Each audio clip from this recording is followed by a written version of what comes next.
नमस्कार, मैं हूं आशीष चित्रांशी और आप देख रहे हैं द न्यूज लॉन्चर।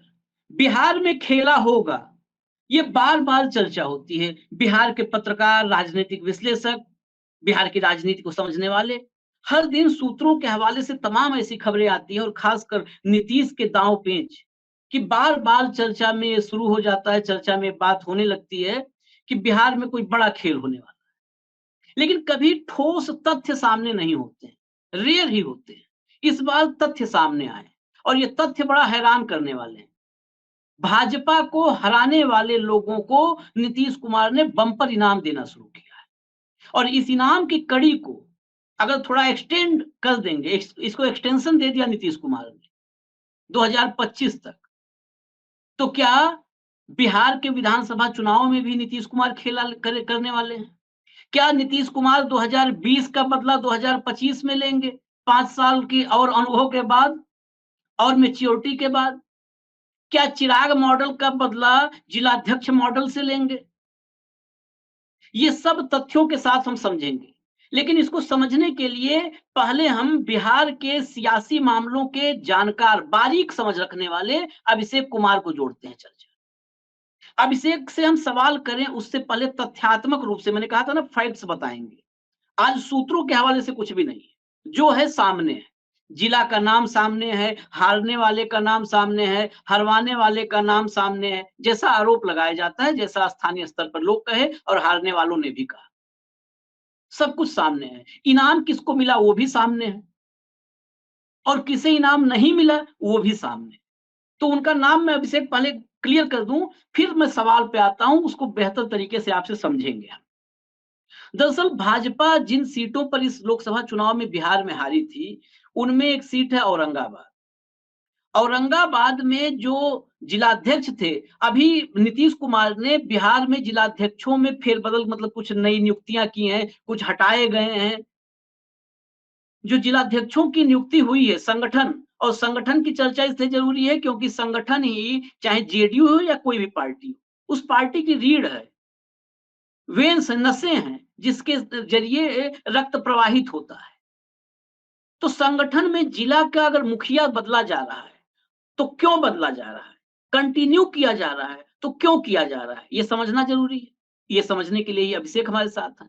अब औरंगाबाद की मैंने बात की थी, औरंगाबाद से सुशील सिंह हार गए, उम्मीद नहीं थी भाजपा को। औरंगाबाद में जिलाध्यक्ष जो थे अशोक सिंह, अशोक सिंह को रिपीट कर दिया गया है, जबकि सुशील सिंह ने बीजेपी हाईकमान को, जब हार की वजहों पर चर्चा हुई थी, तो हाईकमान को बोला भी था कि मैं भीतरघात की वजह से हारा हूं। उसके बावजूद नीतीश कुमार ने अपने जिलाध्यक्ष पर भरोसा कायम रखा कि तुमने जो भी किया है बेहतर किया है, आगे भी ऐसे ही करो तरक्की, उसे कंटिन्यू किया। यही हालत है कैमूर की। कैमूर में जो जिलाध्यक्ष थे अनिल कुशवाहा, अनिल कुशवाहा को रिपीट कर दिया गया है। अब ये इन सीटों की स्थिति आप देखेंगे तो कैमूर, इसी के अंतर्गत बक्सर और सासाराम, ये दोनों सीटें जो थी, ये कुशवाहा जी प्रभारी थे, जिनको दोबारा रिपीट किया गया है। सासाराम और बक्सर, इन दोनों सीटों की हालत आप देखेंगे तो मिथिलेश तिवारी जो है, ये बक्सर में ये हार गए, सासाराम वाले शिवेश कुमार ये भी हार गए, दोनों भाजपा के प्रत्याशी थे, दोनों हार गए, दोनों निपट गए। और कुशवाहा साहब जो प्रभारी थे जेडीयू के, उनको इनाम मिला, उनको बम्पर इनाम मिला, उनको फिर से कैमूर सौंप दिया गया, उनके हाथ में सौंपा गया। तो 3 सीटों पर जिलाध्यक्ष, ये जो भाजपा हारी, वहां नहीं बदले गए। 3 सीटों ये, अच्छा, इसके अलावा पाटलिपुत्र 85,000 के मार्जिन से बीजेपी हारी है, वहां भी यही रिपीट हुआ है। आरा में 59,000 से हारी है। ये मतलब एक लाइन से पूरा ट्रेंड है, टाइमलाइन पर आप देखेंगे तो बीजेपी हारी और नीतीश का जिलाध्यक्ष कंटिन्यू। अब अगर यही जेडीयू जहां हारी है वहां भी यही नीतीश कुमार ने किया होता तो सवाल नहीं उठता। लेकिन होता क्या है, किशनगंज, कटिहार, पूर्णिया और जहानाबाद, ये 4 सीटें हारी जेडीयू। 4 सीटों में किशनगंज वाले में नहीं हुआ कुछ भी, किशनगंज कंटिन्यू रहा। किशनगंज को अलग से समझना भी चाहिए कि किशनगंज में बहुत फेरबदल की जरूरत है नहीं। लेकिन बाकी कटिहार, पूर्णिया और जहानाबाद, इन तीनों पर जिलाध्यक्षों को बदल दिया गया। यानी जेडीयू हारी तो जिलाध्यक्ष को सजा मिला है, बीजेपी हारी है तो जिलाध्यक्ष को इनाम मिला है। जहानाबाद में दिलीप कुशवाहा, अरवल में मिथिलेश कुमार और पूर्णिया ग्रामीण से प्रकाश कुमार, पूर्णिया नगर से अविनाश सिंह, कटिहार से सूरज राय और कटिहार शहर से अमित कुमार को अध्यक्ष बनाया गया है। ये खेल है। मैंने नाम के साथ, सीट के साथ, हारने वाले के साथ, जीतने वाले के साथ जो इंफॉर्मेशन थी अब बता दी है। अब आगे over to you Abhishek Kumar पर चलते हैं। अभिषेक भाई, ये भाजपा हराओ इनाम पाओ, जेडीयू हार गई तो कतई बक्से नहीं जाओ, कतई नहीं बक्से जाओगे। ये फॉर्मूला नीतीश कुमार का बड़ा जबरदस्त है। ये तो खुल्लम खुल्ला ऐलान हो गया क्या नीतीश की तरफ से? देखिए आशीष जी, जिस समय चिराग मॉडल हुआ था उसी समय बहुत कुछ ऐलान हो गया। अब उसका एग्जीक्यूशन हो रहा है। अब उसको अंतिम रूप दिया जा रहा है कि हाँ, कैसे धीरे धीरे कुरेद कर भारतीय जनता पार्टी को कमजोर करना है। अब स्वाभाविक है, जब खेल एक तरफ से होगा तो दूसरा कोई तो चूड़ियां पहन के बैठेगा, ये स्वाभाविक है। बीजेपी जेडीयू के बीच अभी यही चल रहा है। अलायंस के बीच गठबंधन कम, गठबंधन ज्यादा चल रहा है। अब सोचिए, आने वाले दिनों में विधानसभा अध्यक्ष नंदकिशोर यादव जो भारतीय जनता पार्टी से, उनकी किताब का विमोचन, और उस किताब के विमोचन में सिर्फ और सिर्फ भाजपा के लोग हैं। डिप्टी सीएम और कुछ मंत्री हैं, विधान परिषद के सभापति हैं। जेडीयू से सिर्फ एक प्रतीकात्मक रिप्रेजेंटेशन विजय चौधरी मंत्री का है। कायदे से विधानसभा अध्यक्ष की किताब का विमोचन है तो उसमें तो पक्ष विपक्ष सबको इनवाइट किया जाना चाहिए। नहीं, विजय चौधरी का आप जेडीयू मान रहे हैं भाजपा में? नहीं, विजय चौधरी है तो जेडीयू में मुख्यमंत्री की भूजा पार्टी के सदस्य माने जाते हैं, वो विधानसभा के अध्यक्ष भी रह चुके हैं। तो खैर, बीजेपी जदयू में क्या चल रहा है उस निमंत्रण पत्र को देख करके कोई भी व्यक्ति आसानी से समझ सकता है। खैर, आपने जिलाध्यक्षों की नियुक्ति की बात की, तो सबसे पहले बात जेडीयू वाले उन जिलाध्यक्षों की करते हैं जहां जेडीयू हारी। आपने बिल्कुल सही कहा कि किशनगंज के बारे में ज्यादा दिमाग लगाने की जरूरत नहीं है, क्योंकि किशनगंज की परिस्थिति में जेडीयू भी जानती थी कि बीजेपी वो सीट लेना नहीं चाहती थी, इसलिए उनके जिम्मे, और इस गठबंधन में कोई लेना नहीं चाहता था तो नीतीश कुमार को सीट रखनी थी। दूसरी चीज, उसको रखनी पड़ी से ज्यादा बड़ी बात यह है कि नीतीश कुमार उस सीट को हारने के बावजूद रखना भी चाहते थे, क्योंकि वो अल्पसंख्यकों से उनका कोई दुराव नहीं है। ये मैसेज भी देना चाहते थे कि जीत हार अपनी जगह। एग्जैक्टली। जी, और ये 2009 में भी उन्होंने किया था। शाहनवाज हुसैन के लिए बीजेपी वो सीट चाहती थी, नहीं दिया था, जबकि वो बीजेपी की सिटिंग सीट थी 99 में 4 में हारी थी, लेकिन वो सीट जबरिया नीतीश कुमार ने बीजेपी से ली थी, जानते हुए कि हमारे। अब आते हैं आपको पूर्णिया पर। देखिए, पूर्णिया में सांसद के खिलाफ बहुत एंटी इनकम्बेंसी थी, जेडीयू के सांसद के खिलाफ। वो अगर पप्पू यादव तो 23-24 हजार से जीते हैं, अगर वो निर्दलीय थे तब, अगर वो गठबंधन कैंडिडेट होते तो शायद 2 लाख से जीतते इंडिया अलायंस के होते। रही बात कटिहार की, तो कटिहार के बारे में आप जानते हैं कि कटिहार में एक अलग तरह की हवा चल रही थी। कटिहार में हिंदू मुसलमान नहीं चल रहा था, अगड़ा पिछड़ा चल रहा था। पिछड़े वर्ग के माइनॉरिटी के लोग तो तारिक अनवर के साथ थे, लेकिन अगड़े वर्ग के हिंदू समुदाय के लोग अगड़े वर्ग के कैंडिडेट तारिक अनवर के साथ चले गए, दुलाल चंद गोस्वामी के खिलाफ हो। और पिछली बार भी, मतलब पुलवामा बालाकोट वाली लहर में भी, जहां 2-3 लाख से लोग जीत रहे थे, वहां वो 60-70 हजार से ही जीते थे। रही बात जहानाबाद की, जो जेडीयू हारी, 1700 वोटों से पिछली बार चुनाव जीते थे। और कैसे जीते थे? तेज प्रताप यादव ने लालू राबड़ी मोर्चा बनाकर अपने करीबी चंद्र प्रकाश चौधरी को चुनाव में उतार दिया था, जो 34-35 हजार वोट शायद लाए। तो वो सीट भी किसी तरह से निकली थी जहानाबाद की। तो इसमें जिला अध्यक्ष कुछ कर पाते, और जहानाबाद की राजनीति जो है वो जानते हैं लोग कि यादव बनाम भूमिहार की राजनीति होती है। और जब भूमिहार को टिकट नहीं मिला सुरेंद्र यादव के खिलाफ, तो भूमिहारों का एक बड़ा तबका इस चक्कर में लग गया कि नहीं, इस सीट पर वापस भूमिहार को लाना है, यादव भूमिहार में ही अल्टा पलटी होनी चाहिए, एक बार कोई जीते दूसरी बार कोई जीते। तो एक बड़ा तबका जाकर के सुरेंद्र यादव को ही वोट दे आया। ये परिस्थिति थी जहानाबाद की। उसमें जिला अध्यक्ष या प्रदेश अध्यक्ष कुछ नहीं कर सकते, लेकिन संगठन है, ओवरहॉलिंग करनी थी, किसी न किसी पर गाज गिरानी थी तो वहां गिरा दी। अब आइए भाजपा वाली सीट पर जो खेल हुआ है, शुरुआत सुशील सिंह से करें। सुशील सिंह को आप देखें तो सुशील सिंह 4 बार के सांसद रहे। एक उनके पिताजी भी 2 बार जनता दल से जीते थे, लूटन बाबू राम नरेश सिंह उस लूटन थे। सुशील सिंह पहली बार समता पार्टी से जीते 98 में, फिर उसके बाद दूसरी बार 2009 में जीते जनता दल यूनाइटेड से। 2009 में जीतने के तुरंत बाद उनका नीतीश कुमार से बटाईदारी अधिनियम को लेकर विवाद हो गया और जेडीयू में वो नाम मात्र के रह गए। उन्हें पता था कि टिकट 2014 में उनका कटेगा। उन्होंने राजनाथ सिंह से तार जोड़ लिए। राजनाथ सिंह 14 में अध्यक्ष थे और उस इलाके में कहा जाता है कि एक दूर की रिश्तेदारी भी दोनों की लगती है, सुशील सिंह और राजनाथ सिंह के बारे में जैसा लोग बताते हैं। राजनाथ सिंह की ससुराल भी औरंगाबाद से सटे हुए झारखंड के इलाके में और उसके जिले में। उन्होंने अपना तार जोड़ लिया, बीजेपी में चले गए। बीजेपी में वो 14 और 19 दोनों चुनाव। 2024 में राष्ट्रीय जनता दल ने जिन्हें टिकट दिया वो जेडीयू के पूर्व विधायक थे अभय कुशवाहा, ये ध्यान रखिए। और अभय कुशवाहा जेडीयू छोड़ करके राजद में गए। अब जेडीयू छोड़ करके गए कि भेजे गए, तरह तरह की बातें। नहीं, यहाँ पे एक इंफॉर्मेशन में दे दूं और एक कंक्रीट इंफॉर्मेशन है। वो अभय कुशवाहा वो जेडीयू में मतलब एक अच्छा युवा और डायनेमिक नेता माना जा रहा था। दिल्ली वो आदमी आया था, भूजा पार्टी के एक मेंबर जिनको अब बहुत ताकत मिल गई है, हम लोग नाम लेते हैं तो नाम बता देते हैं, यही झा जी, इनसे मिलने के लिए आया था।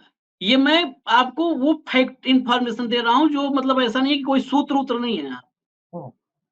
मिलने के लिए दिल्ली चुनाव से पहले की बात है, जब टिकट बंटवारे से भी पहले की बात। यहाँ पर जो पीए साहब होते हैं, पीए के रूप में 2-4 लोग होते हैं, 1-2 की जो मिलवाते हैं, पूरा दिन लगा दिया। अभय कुशवाहा नाम है ना, अभय कुशवाहा को मुलाकात के लिए तरसता रह गया वो। अब तो सांसद हैं, अभय कुशवाहा मुलाकात के लिए तरसते रह गए, मुलाकात नहीं हो पाई, इतने व्यस्त थे नीतीश कुमार के ये भूजा पार्टी के नेता, इतने व्यस्त थे कि मुलाकात नहीं हो पाई। और वहीं दिल्ली से वापसी करने के बाद अभय कुशवाहा ने अपना मूड बदल दिया था कि अब नहीं, इस पार्टी में जहां पर मुलाकात के लिए पूरा दिन खड़े रह गए और मुलाकात नहीं हुई, अब रास्ता आशीष जी, जिनकी बात आप कर रहे हैं जेडीयू के जिन नेता की, अब तो वर्किंग प्रेसिडेंट हो गए हैं, कि उनके पीए ने अभय कुशवाहा को नहीं मिलने दिया। दरअसल वो खुद पीए हुआ करते थे राजीव प्रताप रूड़ी के, वो खुद पीए से नेता बने हैं। खैर, औरंगाबाद में नीतीश कुमार, इसमें कोई दो राय नहीं है कि नीतीश कुमार चाहते थे कि बीजेपी वहां सुशील सिंह हार जाए।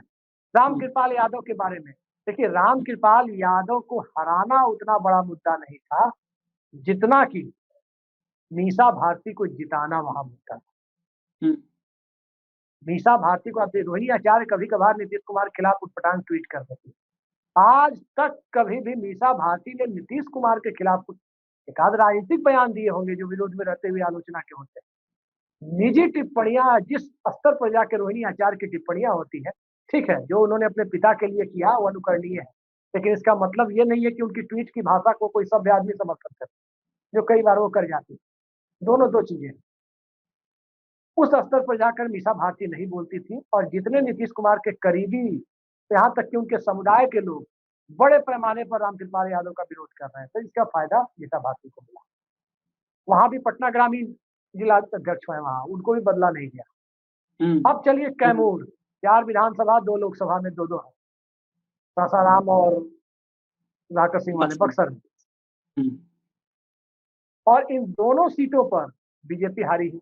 मतलब हम लोग वोटिंग के एक दिन पहले तक ये अंदाजा लगा पा, मैं खुद इस बात को स्वीकार करता हूँ, ये अंदाजा लगा पाने की स्थिति में नहीं था कि सासाराम जो एक सुरक्षित सीट है, वो सीट कैसे हार गई बीजेपी। सासाराम की सुरक्षित सीट हारना बीजेपी के लिए, एक तो सुरक्षित सीट हारना ही बीजेपी के लिए सबसे बड़ी बात, जो हिंदुत्व की राजनीति की सबसे बड़ी प्रयोग स्थली है, जहां जाति धर्म 70% पॉपुलेशन के लिए खत्म हो जाता है, सब हिंदू हो जाते हैं वहां, वो सीट बीजेपी हार गई। माइनॉरिटी पॉपुलेशन भी उस इलाके में बहुत ज्यादा नहीं है सासाराम लोकसभा में।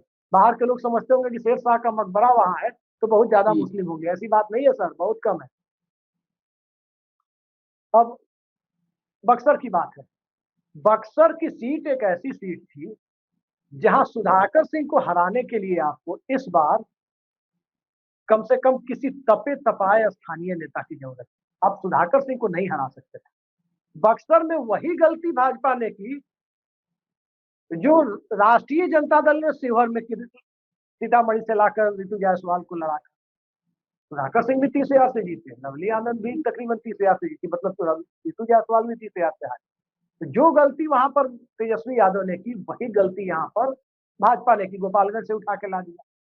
जिला अध्यक्ष को नहीं बदलने की जहां तक बात है, आपको मैं बताऊं बक्सर की स्थिति। बक्सर में कुर्मी समाज के लोग जो नीतीश कुमार जिस जाति से आते हैं, बसपा ने एक मजबूत कैंडिडेट दे दिया था, शायद अनिल कुमार नाम, कुर्मी समाज से थे। और नीतीश कुमार जोर लगाते तो हो सकता था कि कुर्मी समाज के वोट जो बसपा में जा रहे थे वो पूरी तरह न जाते, इधर आ जाते। नीतीश कुमार ने जोर नहीं लगाया, और पटना से लेकर दिल्ली तक इस बात की चर्चा आम है कि नीतीश कुमार और तेजस्वी यादव दोनों चाहते थे। देखिए, सुधाकर सिंह एक ईमानदार छवि के आदमी माने जाते हैं। सुधाकर सिंह को आप किसी तरह केस मुकदमे, वो कोई अनंत सिंह नहीं है कि आप कोई केस मुकदमे में फंसा सकता है, कोई बाहुबली छवि के व्यक्ति नहीं है वो, कोई या उनका कोई इतिहास बाहुबल का नहीं रहा है जैसे पप्पू यादव का रहा, जैसे आनंद मोहन सिंह का रहा है, वैसे इतिहास नहीं रहा है उनका। तो सुधाकर सिंह को ऐसे तो फंसा नहीं सकते थे। पिछली कैबिनेट में सबसे पहले इस्तीफा उन्हीं का हुआ था। तो सुधाकर सिंह को पटना की राजनीति से दूर कर दिया जाए, इस पर कहीं ना कहीं अंदर खाने, भले ही दोनों दो गठबंधन में थे, लालू यादव और नीतीश कुमार, मोटे तौर पर कहें तेजस्वी यादव और नीतीश कुमार, इन दोनों में एक टैसिट अंडरस्टैंडिंग थी कि भाई इनको तो हम हटा नहीं सकते, पुराना रिश्ता है। लालू यादव के टाइम में जब वो जेल जाते थे तो कहा जाता था कि राबड़ी देवी सरकार में डिफेक्टो चीफ मिनिस्टर है जगदानंद, नंबर 2 मंत्री थे ना 15 साल तक, सीएम के बाद उन्हीं को शपथ दिलाई जाती थी, पता होगा आपको तो पूरा खेल। तो अब उस संबंधों को लालू यादव, देखिए बिहार की राजनीति में या उत्तर प्रदेश की राजनीति में लालू यादव, मुलायम सिंह यादव को व्यक्तिगत संबंधों के निर्वाह में बहुत ऊंचा दर्जा दिया जाता है। तो जगदानंद सिंह के बेटे को अब तो नीतीश कुमार के कहने से लालू यादव हटा नहीं देते। हटाने का तरीका था कि ठीक है, हमने आपके लिए गड़बड़ पैदा होती है ना, आपके साथ उनका बनाव नहीं है, असहज स्थिति है, हटा दिया।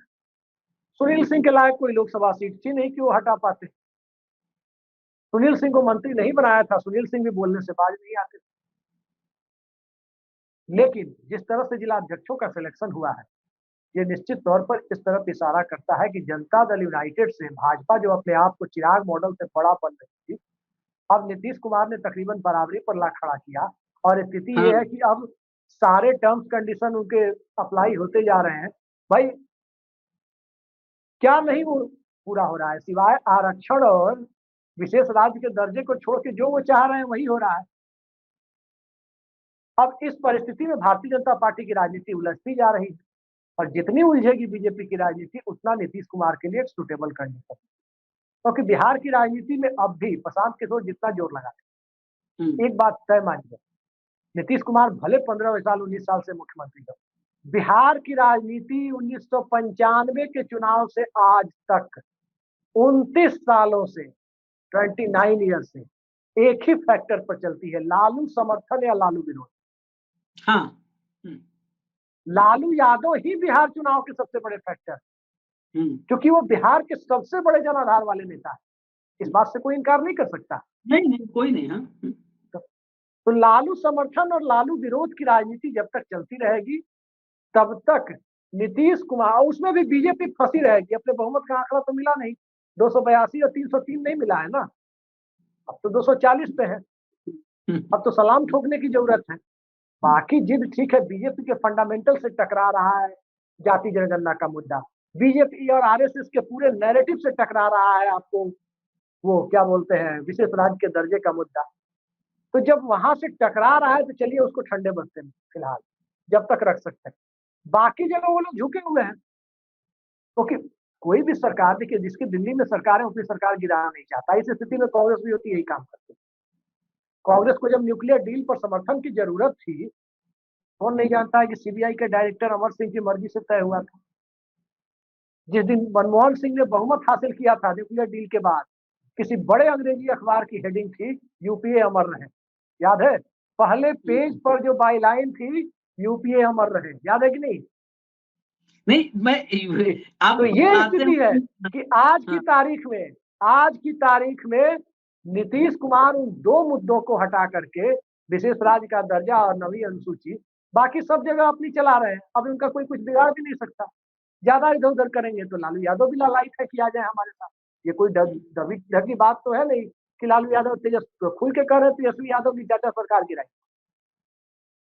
तो सवाल ये है कि इस परिस्थिति में देखिए, एक फाइनल सवाल है, ये जो अभी जो जिलाध्यक्षों की नियुक्ति में जो खेल हुआ है, ये क्या अब संगठन के लिए एक संदेश, हिडन संदेश कहा जाए, हिडन संदेश तो नहीं है कि आपको करना क्या है 2025 के विधानसभा चुनाव में, हिडन संदेश कि क्या करना है आप समझ लीजिए। आशीष जी, बहुत साफगोई के साथ एक बात मैं कह दूं, राष्ट्रीय जनता दल का एक मजबूत संगठन, भारतीय जनता पार्टी का भी एक मजबूत संगठन है बिहार में, यहाँ तक कि प्रशांत किशोर का भी एक मजबूत संगठन हो गया है, भले वोट होना हो, संगठन तो है। और इस बात के लिए प्रशांत किशोर की मैं प्रशंसा करता हूँ कि जिस तरह से उस आदमी ने पूरे बिहार में घूम करके दौरा किया है, उस बात के लिए कोई व्यक्ति उनकी प्रशंसा किए बिना नहीं रह सकता। एक बात के लिए और प्रशंसा कि इतना घूमने के लिए बिना किसी को खबर लगे हुए सन्नाटे में इतने बड़े फंड का अरेंजमेंट कैसे कर लिया, पीछे से पैसा कौन दे रहा है और वो पैसा आ कैसे रहा है, ईडी की नजर नहीं है, इनकम टैक्स की नजर नहीं है, इसके लिए भी तारीफ कर दीजिएगा एक बार। हाँ, वो तो देखिए, वो तो आप जानते ही है सारा। पद यात्रा और बाकी चीजों की कर रहे हैं कि राजनीति में हर राजनेता को ये करना चाहिए। तेजस्वी यादव नहीं कर रहे हैं, जिस वजह से उनको नुकसान हो रहा है। आपने बात की जिस संगठन की, इन सब पार्टियों की, राजद, भाजपा या प्रशांत किशोर की जनसुराज है, सबसे लचर संगठन जेडीयू का है। कई जिलों में आप जाए, संगठन नाम मात्र का है, संगठन ही नहीं है। जबकि समता पार्टी 95 में भी हारी थी, जेडीयू का पुराना अवतार, तो संगठन था, ब्लॉक ब्लॉक में संगठन था, समाजवादी कार्यकर्ता उनके साथ थे। आज संगठन के नाम पर क्या दिखता है? इतना लचर संगठन तो किसी पार्टी का मैं नहीं देखा। देखिए, लोजपा नहीं है ना जेडीयू, वो रेलवे के ठेकेदारों की पार्टी कही जाती थी, वो साफगोई के साथ बिहार में कहते। रामविलास पासवान से जो लोग ठेका उठाते थे वो लोग लोजपा में थे, उन्हीं की पार्टी थी लोजपा। पासवान परिवार के लोग या फिर रेलवे के ठेकेदार। जेडीयू ठेकेदारों की पार्टी कभी नहीं रही, जेडीयू कार्यकर्ताओं की पार्टी कभी हुआ करती थी। कार्यकर्ता उसकी रीढ़ हुआ करते थे, ग्राम स्तर पर फैले हुए कार्यकर्ता उसकी रीढ़ हुआ करते थे। आज जेडीयू के पास क्या है? नीतीश कुमार का चेहरा जब तक लगा हुआ है तब तक एक वोट है कि चलो, महिलाओं को लगता है कि चलो ठीक है, सामाजिक सुरक्षा है, महादलितों को लगता है कि ये आदमी हमारे बारे में सोचता है, अति पिछड़ों को लगता है कि नहीं, हमको पंचायतों में ताकत दिया है, लौकुश को लगता है कि चलो भाई हमारी बिरादरी का आदमी है। यही ताकत है जेडीयू की, संगठन नहीं है। संगठन कहीं नहीं मिलेगा आपको जनता दल यूनाइटेड का, नालंदा में नहीं मिलेगा, तो की बात कोई। नीतीश कुमार के हाथ से एक बार सत्ता फिसल जाए, बिहार की राजनीति में जनता दल यूनाइटेड का नाम लेवा नहीं मिलेगा। ये बड़ी सच्चाई है बिहार की राजनीति की। उससे ज्यादा ताकतवर संगठन बुरे हालात में मायावती के पास उत्तर प्रदेश में। तो संगठन नाम की चीज है नहीं। अध्यक्ष बना देते हैं, कितने अध्यक्षों को लोग जानते हैं बताइए? कितने ऐसे अध्यक्ष हैं जिनको लोग जानते हैं कि ये पार्टी के जिला अध्यक्ष हैं? ये बहुत बड़ी सच्चाई है सर कि जिला अध्यक्षों को कोई जानता नहीं है। आपके पास जो एमएलए हैं, उन एमएलए में आधे एमएलए ऐसे हैं जो अपना पॉलिटिकल और ठिकाना दूसरे दलों में ढूंढ रहे हैं।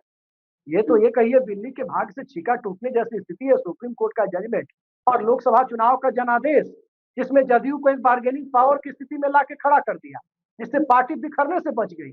मोदी जी 272 लाते या इंडिया अलायंस 272 लाता तो जनता दल यूनाइटेड अब तक हम लोग चर्चा ये नहीं कर रहे होते। अब तक हम लोग चर्चा किसी नए मुख्यमंत्री की कर रहे होते कि वो कैसे राज्यकाल चलाएंगे। बिखर चुकी होती जेडीयू। ये मुकद्दर का सिकंदर, मैंने आपको कहा था कल ही या परसों कहा था ना कि नीतीश कुमार मुकद्दर का सिकंदर है। किस्मत ऊपर वाले ने लिख के किसी की भेजी है। देखिए, आपको एक चीज बता दें सर, बहुत बड़े हीरो थे देवानंद साहब या दिलीप साहब। पुराने जमाने के लोग बताते हैं, हमारे पिताजी की पीढ़ी के लोग, राजेंद्र कुमार को बहुत बड़ा एक्टर नहीं माना जाता बॉलीवुड में, लेकिन जुबली कुमार, लेकिन जुबली कुमार वही थे, सबसे ज्यादा उन्हीं की हिट होती थी। तो राजेंद्र कुमार वाली स्थिति में नीतीश कुमार है कि भाई फिल्म को हिट करा के वो नहीं जाएंगे अपना, वही स्थिति है ना। वो राज कपूर है, ना देवानंद है, ना दिलीप कुमार, श्री त्रिमूर्ति नहीं है वो जी। चलिए, ये लेकिन कुल मिला जुला करके ये जिस तरीके से मैं 2020 और 2025 का तुलनात्मक रूप से देखना चाहता था, इंटरलिंक, अंतर संबंध क्या बन रहा है, ये जो जिलाध्यक्षों की आई सूची, नाम देखे, ये बड़ा मतलब एक हैरान करने वाला फैसला था कि खुलेआम भाजपा हारी, ये खुलेआम है कि भाजपा हारी है रिपीट, जेडीयू हारी चेंज। इसका आगे क्या असर होगा, इस पर भाजपा के भीतर क्या प्रतिक्रिया होगी, बाहर से नहीं करने की कंडीशन में है। बिल्कुल अभिषेक जी ने बिल्कुल सही बोला कि 240 पे है तो बाहर से प्रतिक्रिया भी देने लायक नहीं है, बड़े मुश्किल में फंसे हैं मोदी जी, तो बाहर से प्रतिक्रिया भी देने लायक नहीं है। और वैसे भी अंदर ही अंदर ज्यादा खेल करते हैं, ये जो शाह और मोदी की गुजराती जोड़ी है, ये अंदर ही अंदर खेल करती है, चिराग मॉडल भी नहीं, अंदर ही अंदर वो ताकत अब कमजोर पड़ गई है। पड़ गई कमजोर। लेकिन नीतीश कुमार जो अंदर के खेल में, जिनके कहा जाता है, लालू यादव ने कहा था कि पेट पेट में दांत है, अंदर के खेल में भी लालू भाजपा यादव ने जो कहा था वो तो आप बोल दिए। ललन सिंह ने क्या कहा था? कलाई रींच से अंदर पेट का दांत निकालना हम जानते हैं। निकालना जानते हैं। तो खैर वो तो ललन सिंह अपने देखिए काम में लगे हुए, ललन सिंह अपने काम में लगे हुए हैं। अब आखिर में अभी चर्चा आगे मत बढ़वाइए, ललन सिंह अपने काम में दिल्ली में लगे हुए हैं दांत निकालने में। लेकिन देखते हैं कि नीतीश कुमार का दांत निकाल पाते हैं, गिन पाते हैं या नहीं, या नीतीश कुमार उल्टा ही अभी भी अपने बुढ़ापे में जो है दांत, नहीं, एक पेट चीज के हम दांत साफ कर दें, छोटी सी बात हम करके साफ कर दें। जवाब देखिए में। हाँ। ललन सिंह के साथ, देखिए ललन सिंह के साथ दूसरी दिक्कत है, जेडीयू तो टूट चुकी होती है, ललन सिंह तोड़ चुके होते हैं, ये भी जान लीजिए। दिक्कत ललन सिंह के साथ क्या है? ललन सिंह आते हैं भूमिहार समाज से, उस समाज से जिस समाज में बिहार में आरएसएस और बीजेपी की गहरी पैठ, उन्हें पता है वहां जाने पे हमारी हालत आरसीपी सिंह जैसी होनी है, उनसे भी बुरी। वहां गिरिराज सिंह मौजूद है, वहां हर जिले में संघ का मतलब है बिहार में भूमिहार समाज के लोग। वहां इनको कौन पूछेगा जाने के बाद? भाई जेडीयू में ब्राह्मण नहीं है तो संजय झा बहुत बड़े ब्राह्मण नेता। नहीं, जाने के समझ गए? बाद अभी अभी अभी सवाल नहीं, चर्चा हमने कहा बढ़ जाएगा। जाने के बाद कौन पूछेगा नहीं पूछेगा महत्वपूर्ण नहीं है, नहीं संघ का नहीं कौन सर, मौजूद है एक महत्वपूर्ण बात नहीं। ध्यान दीजिए आशीष जी, आरसीपी सिंह का हस्त देखकर, आरसीपी सिंह की हालत को देखकर बहुत सारे लोगों ने दूर से प्रणाम करना उचित समझा है बीजेपी नहीं, को। मैं अगली बात वो जो कह बेचारे रहा अब हूँ, अपनी क्षेत्रीय आज पार्टी बनाने की तरफ आगे बढ़ रहे हैं, मालूम होगा आपको। अभिषेक अभिषेक इसीलिए मैं कहता हूँ जब हम लोग तुलनात्मक, इसलिए मैं कह रहा हूँ चर्चा बढ़ जाएगी। आरसीपी 272 वाले जमाने में थे, तो उस 272 के जमाने में आता था, कोयले से, कहते ना कोयले से हीरा बनता है, कोयले के खदान से हीरा निकलता है। लेकिन उस वक्त बीजेपी वो खदान बनी थी कि हीरे को कोयले में बदल देती थी, आता था नहीं तो हीरा, एक बात अब हमको बताइए, देखा जाता था एक बात कोयला। हमको बता दीजिए अभी आशीष जी, अब कुर्मी धामों 240 का 5 वाली है। लाख वोट है मुंगेर में, क्या बिना नीतीश कुमार के वो जीत लेंगे चुनाव? मैं ललन मैं सिंह, मैं अरे फिर आप चुनाव जीत हार की बात पर नहीं हम चर्चा कर रहे, बढ़ जाएगी। मैं एक लाइन की बात कर रहा हूँ, एक लाइन की बात, एक लाइन की बात यह है कि ललन सिंह आज की तारीख में ये वो मोदी हैं, वो शाह हैं और वो नड्डा यानी रबर स्टाम्प हैं, जो ये भी कहने में नहीं चूकते हैं, गुरेज करते हैं भाजपा में कहना। मैं कह रहा हूं इस बात को दर्शक भी जोड़े, जो भाजपा में ऐसे कहने का दुस्साहस कर सकते हैं या गुरेज नहीं करते कि अब हमें संघ की जरूरत नहीं है, तो जो ये अपने अपनी, चाहे उनको मूर्खता कहें या अहंकार कहें, उस मूर्खता या अहंकार के बस में आकर के वो संघ को भी नकार रहे हैं, संघ को भी खारिज कर रहे हैं।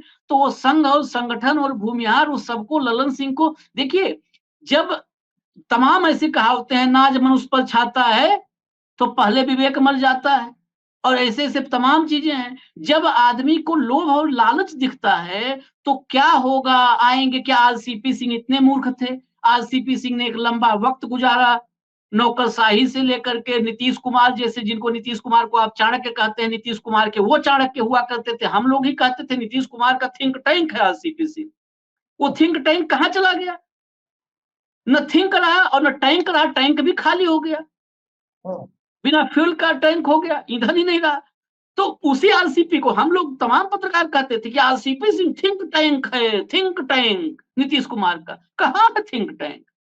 डस्टबिन में ना, हाशिए पर ना।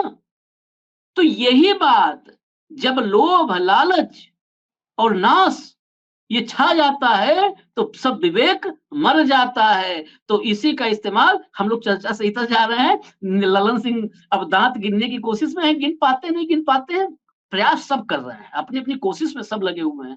फिलहाल 25 में बाजी पलटेगी कि नहीं पलटेगी, ये इनाम जो देने का सिलसिला शुरू हुआ है, इस इनाम देने के सिलसिले से कोई हिडन संदेश इसमें है या नहीं है, ये वक्त बताएगा और अभिषेक जी बताएंगे, क्योंकि आगे इस पर नजर रखेंगे। हमें इजाजत दीजिए, न्यूज लॉन्चर देखते रहिए। नमस्कार।